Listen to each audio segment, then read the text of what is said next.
audio jungle.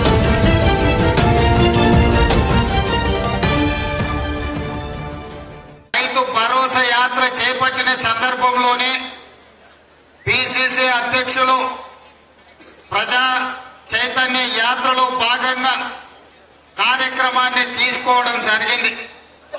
రమణన్నతో మాట్లాడితే గ్రామాలలో పాదయాత్ర చేస్తున్న ఈ ప్రభుత్వం తెలంగాణ రాష్ట్రం ఏర్పడ్డ తర్వాత ఎన్నికల సందర్భంలో ప్రతి పేదవాడికి డబుల్ బెడ్రూమ్ ఇల్లు ఇస్తా, దళితులకు 3 ఎకరాల భూమి ఇస్తా, రైతులకు ₹1,00,000 రుణమాఫీ చేస్తా, చదువుకుంటున్న విద్యార్థులకు ఫీజు రియంబర్స్మెంట్ చేస్తా, కేజీ నుంచి పీజీ ఉచిత నిర్బంధ విద్యను అందిస్తా, ఇంటికో ఉద్యోగం ఇస్తా, గిరిజనులకు 12% రిజర్వేషన్ ఇస్తా, మైనారిటీలకు 12% రిజర్వేషన్ ఇస్తా, ప్రతి నియోజకవర్గానికి 1,00,000 ఎకరాలకు సాగునీరు అందిస్తా, ప్రతి నియోజకవర్గంలో 100 పడకల ఆసుపత్రిని ఇస్తా, ప్రతి మండల కేంద్రంలో 30 పడకల ఆసుపత్రిని ఇస్తా.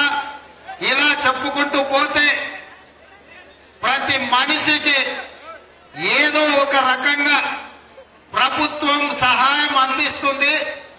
తెలంగాణ వస్తే మన బతుకులు బంగారమయం అయిపోతాయి, ప్రతి కుటుంబాన్ని ఆదుకుంటా అని చంద్రశేఖరరావు గారి ఎన్నికల సందర్భంగా ప్రజల్ని మభ్యపెట్టి ఎన్నికలలో ఓట్లు వేయించుకొని గద్దెనెక్కిన తర్వాత వారు 5 బడ్జెట్లను ప్రవేశపెట్టడానికి ముఖ్యమంత్రిగా ఎన్నికయ్యి 5వ బడ్జెట్ను కూడా ప్రవేశపెట్టడం జరిగింది.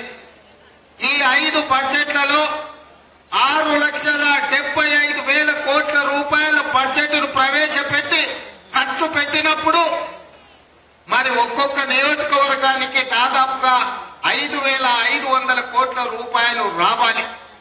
మరి 5,500 కోట్ల రూపాయలు ఒకవేళ భూపాలపల్లి నియోజకవర్గానికి వస్తే ప్రతి గ్రామానికి దాదాపుగా 200-300 కోట్ల రూపాయలు ఇవ్వాల్సిన పరిస్థితి.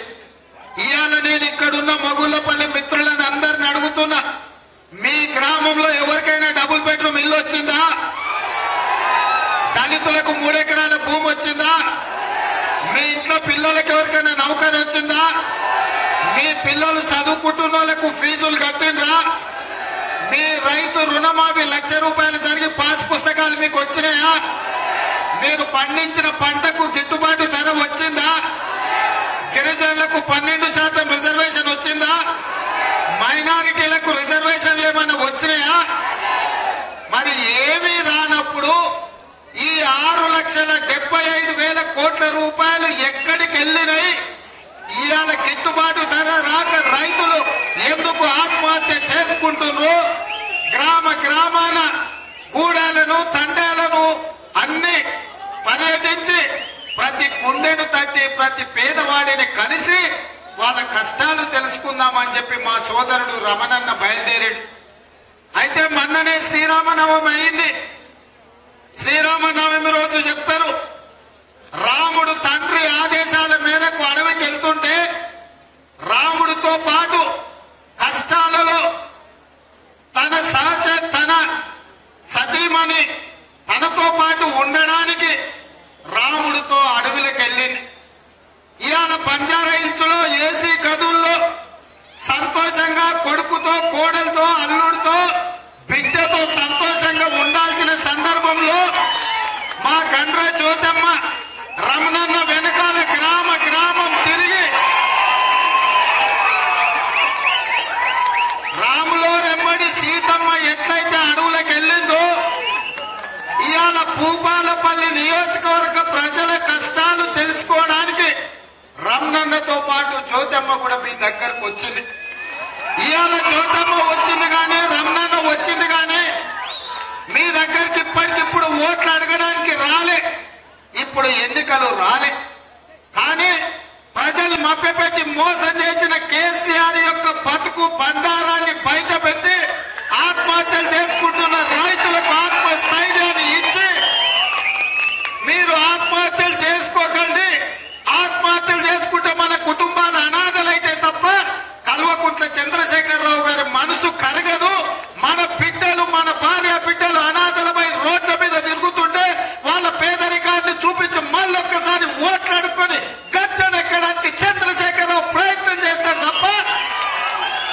కుటుంబాలకు అండగా ఉండడు.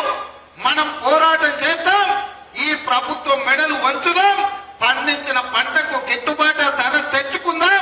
కాంగ్రెస్ పార్టీని అధికారంలోకి తీసుకొస్తే 2 లక్షల రూపాయల రైతుల రుణమాఫీ చేసి రైతుల కష్టాలు తీర్చడానికి మేము అండగా ఉంటామని భరోసా ఇవ్వడానికే ఇవాళ గండ్రా దంపతులు మీ దగ్గరకు వచ్చారు. అయితే అదే రామాయణంలో ఇంకొక పాత్ర కూడా ఉంది, హనుమంతుడి పాత్ర. ఇవాళ హనుమంతుడిలాగా మా సోదరుడు దార సాంబయ్య మా నాతో పాటు కాంగ్రెస్ లకు రావడమే కాదు, ఇవాళ ప్రతి గ్రామంలో సాంబన్న కూడా ఇవాళ ప్రతి దళిత బిడ్డ, గిరిజన బిడ్డ, పేదోడి బిడ్డ ఎన్ని కష్టాలు పడుతుండో వాళ్ళ కష్ట సుఖాలు తెలుసుకోవడానికి వాళ్ళతో పాటు తను కూడా బయలుదేరాడు. గతంలో ఈ ప్రాంతంలో ఎమ్మెల్యేగా పోటీ చేసాడు, ఎంపీగా పోటీ చేసాడు. అయినా ప్రభుత్వ ఉద్యోగం, మంచి ఆఫీసర్ పోలీసు ఉద్యోగం వదులుకొని పేదలకు సేవ చేయడానికి వచ్చాడు. కానీ పరిస్థితులు అనుకూలించలే. ఆ పరిస్థితులు అనుకూలించకపోయినా పేద ప్రజలకు చేయాలన్న సేవ నుంచి తను పక్కకు జరగలే. ఏ అవకాశం వచ్చినా పేదోళ్ళ దగ్గరికి, దళిత వాడలకు వచ్చి, తండాలకు వచ్చి ప్రతి పేదలను కలుసుకునే అవకాశాన్ని ఉపయోగించుకొని ఇవాళ మీ మధ్యలో తిరుగుతున్నాడు. ఇవాళ కాంగ్రెస్ పార్టీ మొత్తం రాష్ట్రంలో ఉండే అధిరథ మహారథులందరూ కూడా ఇవాళ మొగుళ్ళపల్లి దారి పట్టినాం, ఈ బాట పట్టినాం, ఇవాళ మీ దగ్గరికి వచ్చినామంటే ఇక ఎవ్వరూ ఆత్మహత్యలు చేసుకోవద్దు, ఏ ఒక్క రైతు కూడా చనిపోవద్దు, ఏ ఒక్క రైతు కూడా ఆందోళన చెందొద్దు. 10 నెలలు ఓపిక పట్టండి. 10 నెలల తర్వాత సోనియమ్మ ఆశీస్సులతో ఏర్పడ్డ తెలంగాణ రాష్ట్రంలో రాహుల్ గాంధీ గారి నాయకత్వంలో కాంగ్రెస్ పార్టీ అధికారంలోకి వస్తుంది. అధికారంలోకి వచ్చిన మరుక్షణం 2 లక్షల రూపాయల రైతు రుణమాఫీ చేసే బాధ్యత మాది, కాంగ్రెస్ పార్టీది.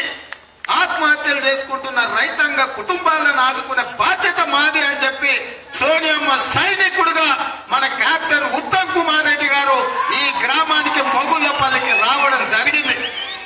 ఇవాళ నేను ఒక్కటే విజ్ఞప్తి చేస్తున్నా, అయ్యా ఇక్కడ ఉన్నోళ్ళందరూ రైతులు పంట పొలాల మీద అడవి పందులు దాడి చేస్తే తినాల్సిందంతా తిని మిగతా దాన్నంతా కూడా కుళ్ళబొడిసి మొత్తం అంతా సర్వనాశనం చేసిపోతాయి.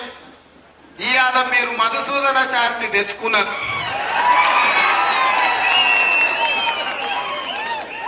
ఒక్క ఏనుగు తెచ్చుకుంటే 3 అడవి పందులు వచ్చినాయి.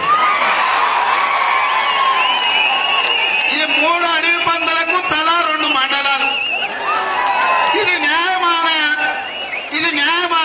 ఇది ధర్మమా? ఇట్లెక్కడైనా ఉంటుందా? ఏ రాష్ట్రంలోనైనా ఉందా? ఏ నియోజకవర్గంలోనైనా ఉందా? ఆయన ఊర్లలోకి వస్తాడు, రాత్రి అయితే బుడ్డి కావాలి, ఇంత తలకాయ కూర కావాలి. ఎవరు తెచ్చి పెట్టాలా? ఎవరి కొంపలు ఆరవాలి, ఎవరి కొంపలు ఆరాలి, ఎవరి కొంపలు ఆరవాలి. నీకు ఇంట్లో సమస్యలుంటే పట్టణంలో తీర్చుకోవాలి. ఊర్ల మీద పడి తలకాయ కూర తిని బుడ్డీలని ఖాళీ అయితే రైతుల కష్టాలు తీరుతాయా? ఇక ఆయన నిన్న మన ఎప్పుడో చూసిన కింద కూర్చొని పోటీలు ఆడుతుడు. ఇక ఆయన ఎంబడి తిరిగేటోళ్ళు పోయిన ఓట్లు వేసిన వాళ్ళు పోయిన ఇక చిన్నపిల్లగాళ్ళ గల్లీలో పోటీలు ఆడుకుంటుంటే కింద కూర్చొని పోటీలు ఆడుతుండు. అయ్యా ఎమ్మెల్యే గారు, నువ్వు పోటీలు కాదు కదా, తొమ్మరికంతులు వేసినా పొంగురాలు ఆట ఆడినా మళ్ళా ఇక్కడ ప్రజలు నీకు ఓట్లు వేయరు. పాలాభిషేకం చేయించుకుంటున్నావు కదా, పాలాభిషేకం కాదు, నువ్వు చేసిన పాపాలకు, నువ్వు చేసిన తప్పులకు, ఈ ప్రజలను చేసిన మోసానికి నీ 3 కొడుకులు అచ్చోసిన ఆంబత్తులాగా ఊర్ల మీద పడి చేస్తున్న దోపిడీకి 10 లీటర్ల యాసిడ్ పోసి కడిగినా కూడా నీ పాపాలు పోవు. భూపాలపల్లి బాగుపడదని చెప్పి నేను ఈ సందర్భంగా తెలియజేస్తున్నా. సోదరులారా, ఇవాళ మా సీతక్క ఉన్నది ఇక్కడ. మా సీతక్క ఆశీర్వాదంతో మొట్టమొదటిసారి ఈ నియోజకవర్గంలోనే రైతు పోరుబాట పట్టాలని, రైతులకు అండగా ఉండాలని ఆనాటి నా మిత్రుడిని 20 కిలోమీటర్లు ఇక్కడ పాదయాత్ర చేసిన. నేను కాంగ్రెస్ పార్టీలకు వెళ్ళేటప్పుడు మిత్రుడికి చెప్పిన, ఇక ఈ పార్టీ ఆ